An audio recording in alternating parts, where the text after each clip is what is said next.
So today's DIY, I'm back on the garage.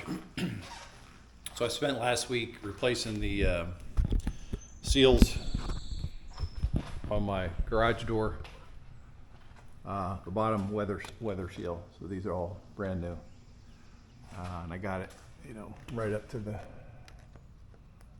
far to the edges I could get it. Now I'm dealing with this condition. So gaps underneath the trim, and then it's been soaking up water. I'm not going to cut this out and replace it. It's not rotted through. I'm going to show you what I'm going to do to solve this with my YouTube DIYs. I'm just showing my many times unique processes. Hopefully, just in the event it'll help somebody out that's has the same situation I have. And generally, my processes are a little different. So I'm not trying to sell anything. I just like showing and helping in any way I can. And my objective is always a 25-year lifespan on all the repairs I do. So in most instances, most people would come in and just jam a bunch of silicone caulk in there and call it a day. Would that last 25 years? I don't know, maybe. But I'm not going to jam that. I'm not just going to fill that with silicone. What I've been doing with a lot of these big gap projects is using some kind of either fiberglass rope or a heavy industrial rope, either for heat treat furnaces, which is fiberglass, but in this case, I'm using pump packing rope because this stuff is super durable, meant for harsh environments, water and friction, and I don't know what it's made of. This is a roll I bought on eBay.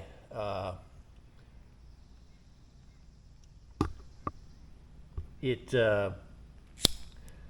can't just melt it down like normal rope.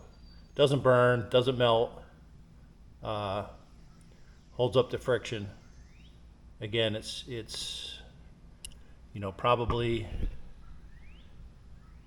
fiberglass. Don't know, maybe some graphite. I'm not sure exactly what's in it, but it's called pump packing. So it goes in rotating parts and seals. A lot of friction, shafts running against it, and holds up well under harsh environments. So what I do is I pack this rope into these gaps, and then I come in and fill it with epoxy mortar, which again is should last a lifetime in this garage. So I don't like to go deeper than a 1/4 inch with any caulking or mortar or epoxy material. So I pack that gap, and I'll show the process with the rope first. And I tested this epoxy mortar. This is a job I did about 1.5 years ago, and the fact that this hasn't separated, this gap in here was 6 inches deep. My pinky would fit in there. So I packed that with fiberglass rope first, and then came in with the epoxy mortar. And this has been through a super hot summer last year, a super cold winter, and there's a lot of expansion with this. That's why the gap was there to begin with these different materials. This concrete walkway, and then the concrete threshold with the wood, the wood framing, and it's on a quite a tall side of the house. So this didn't crack. I was really surprised that it didn't separate it. That it didn't separate because the gap that was in there to start with was huge, which meant there was a lot of movement between this surface and the threshold and the door jams. So that, and I'll show what that material what I used there. And pardon the poor masonry work.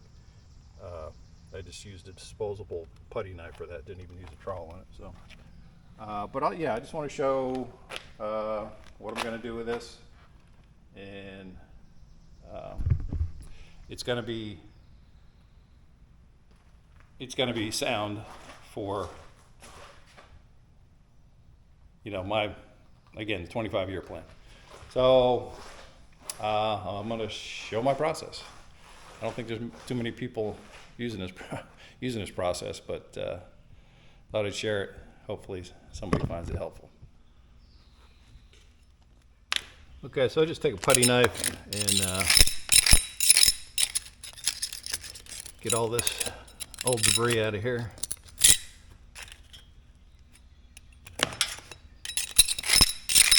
So this is wood, this is vinyl, and that outside piece is wood.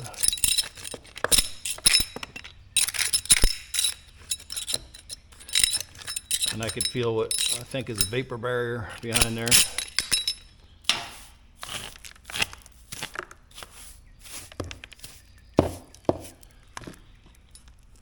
So this is how deep. It's almost as deep as my putty knife, 4 inches deep. And I want to fill, I'm not going to fill 4 inches with any kind of caulk. But I do want to fill it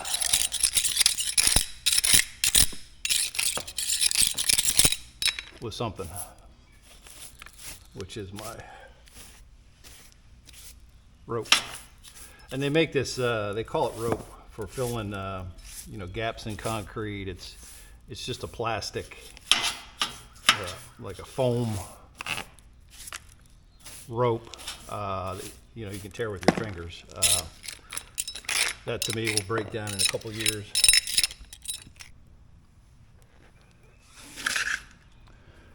So this rope is 3/16. I also have some 3/4 inch heat treat furnace rope that I've used recently on other projects, filling bigger gaps closer to 3/4 inch, but this 3/16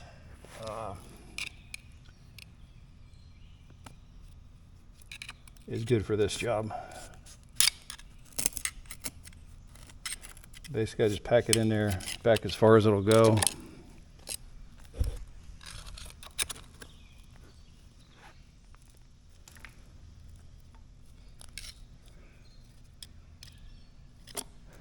Just keep looping it back on itself. And you can shoot an adhesive in there after each row. I could be putting an adhesive in there as I go, but it'd be a mess, and I don't think it'd buy me anything as far as longevity of the repair and functioning it. It wouldn't increase the keeping this from wicking up water, the wood part.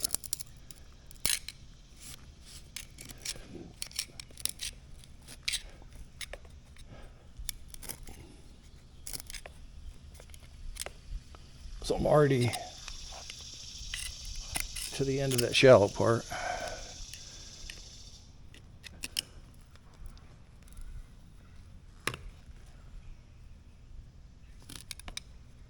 So that was 3 layers over here. I want to get about a 1/4 inch back.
lost count of how many layers are in there, but at least 5, maybe 6.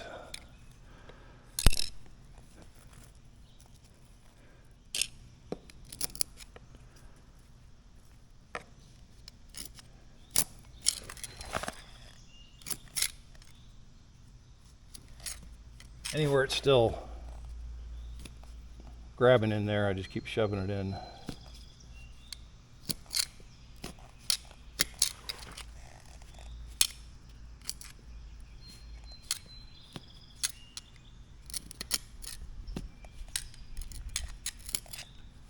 I haven't seen any insects come out of here. Sometimes I see carpenter ants come crawling out of there.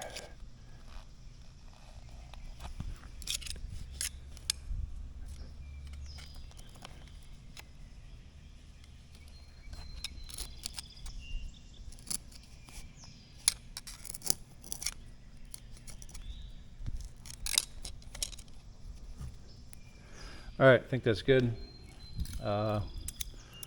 Cut it here.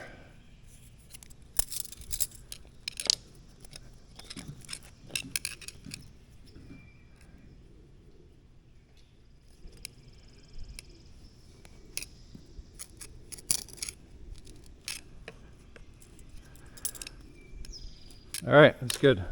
I'm ready for my epoxy mold. Okay, we're all mass ready to go. I got the rope packed in.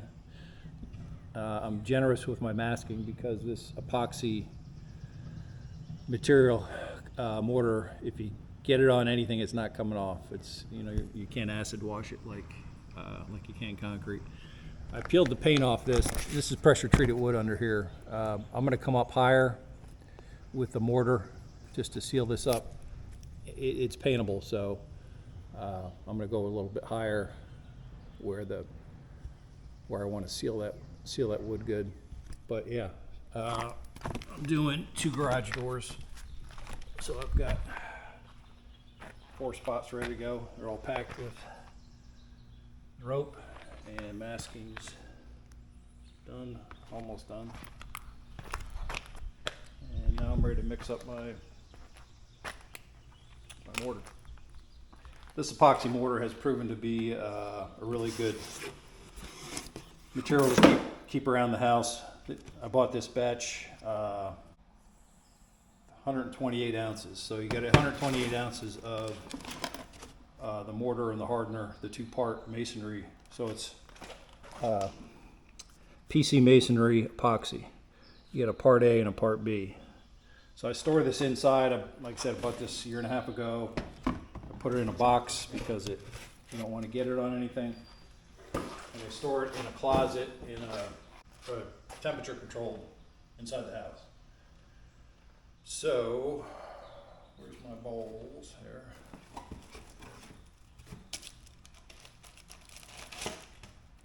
So I mix it up in a paper bowl. Just seems a lot easier.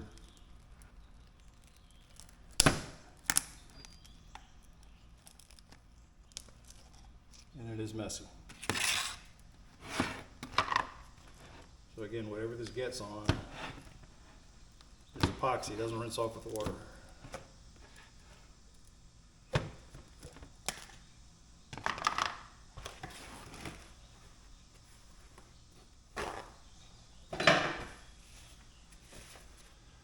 All right, so I use popsicle sticks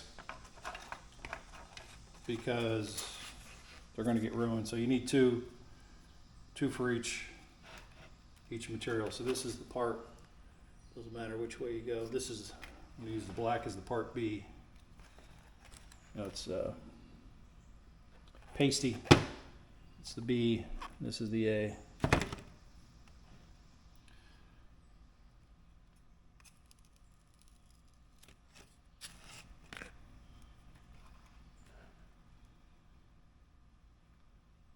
So yeah, you need 2 tools, one to scoop it out with, one to scrape it off with.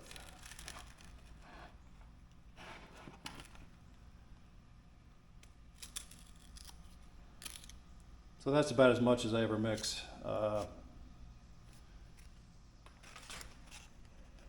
I'll put equal part of the part A.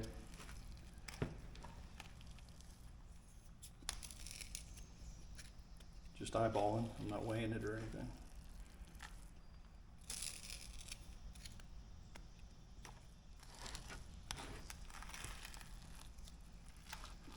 This stuff is pretty expensive. I don't remember what I paid for it, maybe over $100 for these two big. These are the large tubs. They come in smaller containers. I ordered it online. I don't know if you can get it at Lowe's or Home Depot, probably. But it's been good stuff for me. I've done repairs on my iron railing that was loose on my front porch. I did that spot around my pedestrian door in my garage that I showed earlier. I've used it on, I don't know, maybe five or six projects. Okay, then I have a disposable plastic putty knife because it's probably going to be not good for much else after this.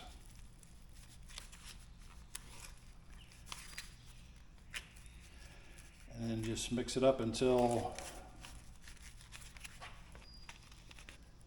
it's all gray. No streaks of white or black. Yeah, this bowl is I've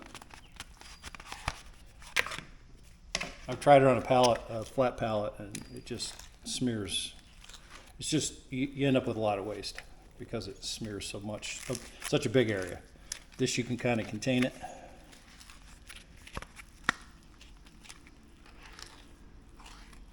And then throw your bowl out when you're done. Don't have to worry about cleaning off a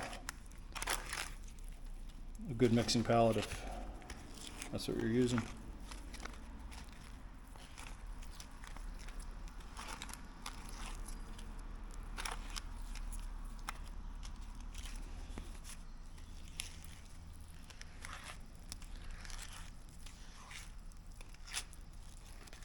And this stuff, it's got a pretty good work time.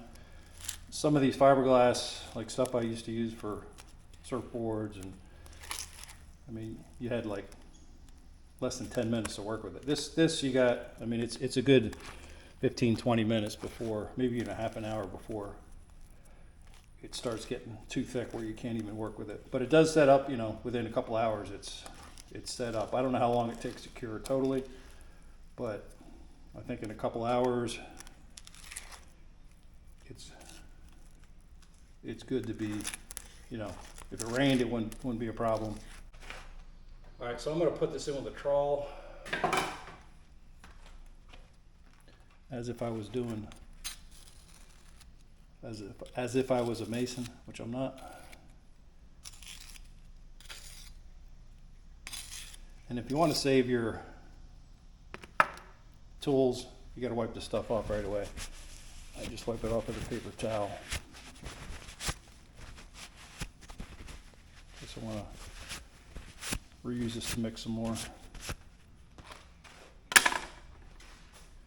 And here's some I mixed up yesterday I did a door yesterday, and you know, it was like this probably within an hour, this hard.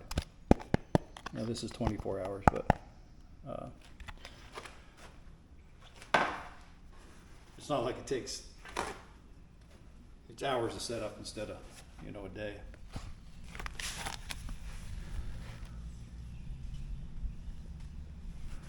All right, now the application.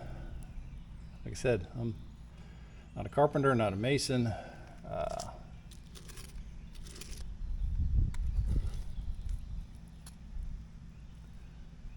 Just trying to help people out with some of my projects that I find successful, the materials and processes. So another good thing with the masking is you can, you know, pack it in. This is about a 1/2 inch gap over here, but this epoxy doesn't sag as much as, you know, normal mortar does.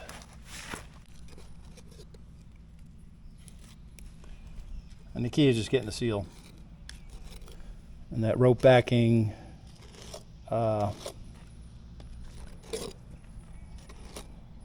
should help it keep its form and seal. Shouldn't be sagging a whole bunch.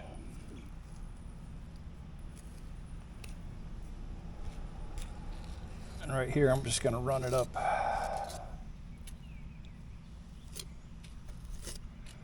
onto the wood where there was a little water damage. I think this place makes a material that you apply to rotted wood. This PC, I think it's PC Mason. Never tried it, but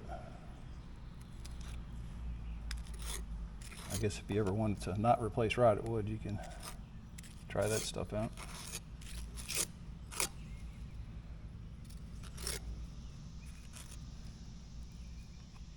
And again, I'm just trying to, pack it in until I make contact with that rope.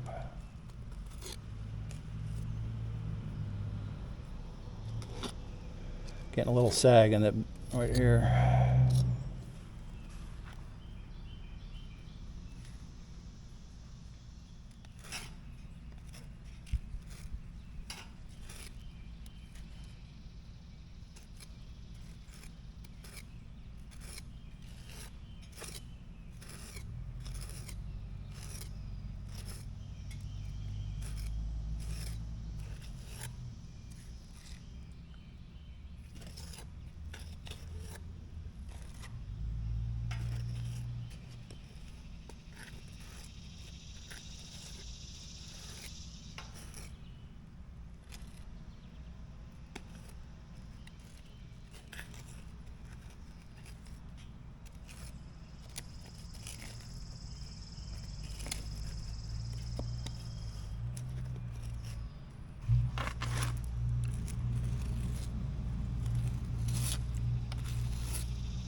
All right, I'm going to move on to the other spots, and then I want to get this masking off before it sets up.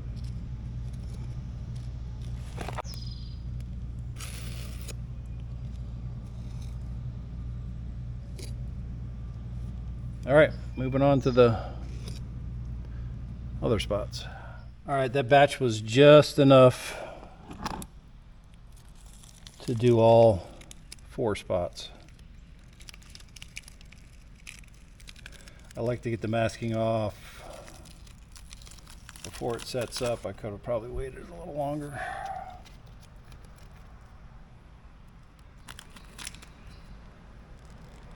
It's still a little stringy. I'll just smooth it out with my finger like you do putty once I get the masking off.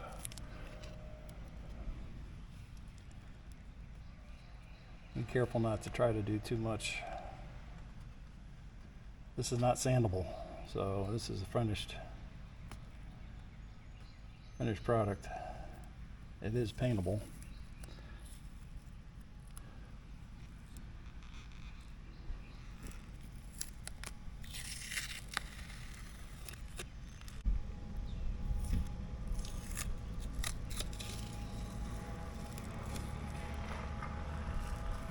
Like my wife just pulled in.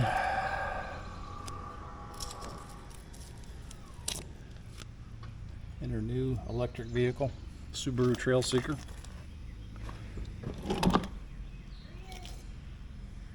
Hey, Mare.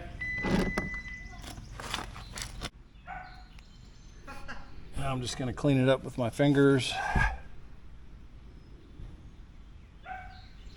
Ooh.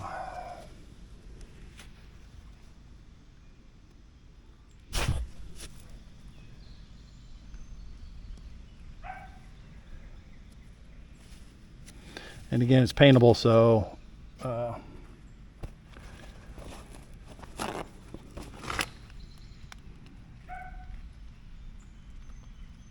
If I get too much on the white trim, I can go back and paint it.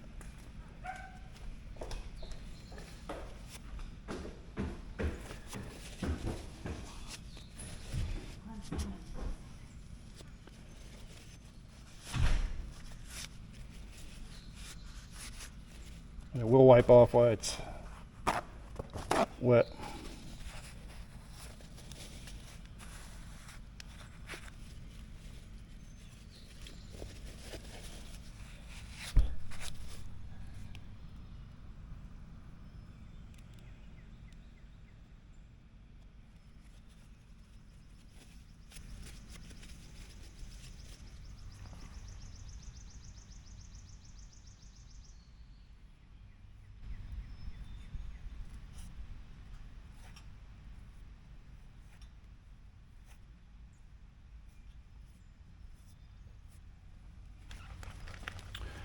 All right, there it is. Go around and do the rest of them, and I'll show them. All right, there it is, finished product. That's where I smeared it up to cover that wood, and I'll come back and paint that white down to the bottom. I won't paint the mortar white. That was about a 1/2 inch gap under there, and see how it didn't sag? It filled it in real nice. So yeah, that will last. That will meet the 25-year plan. That mortar is pretty bulletproof. And anywhere you see it up on the wood, I did it on purpose to kind of cover where the paint was coming off. So yeah, that's good. Happy with that. It's a nice seal around the wood. Keep from getting debris blown in there, blown inside my garage. Got my new weather seal, so yeah, we're good. Hopefully somebody finds this useful. I just wanted to share that epoxy mortar has been a real handy thing to have around for home projects. So yeah, let's all keep moving forward in a good way and keep fixing things up. So until next one, keep moving forward.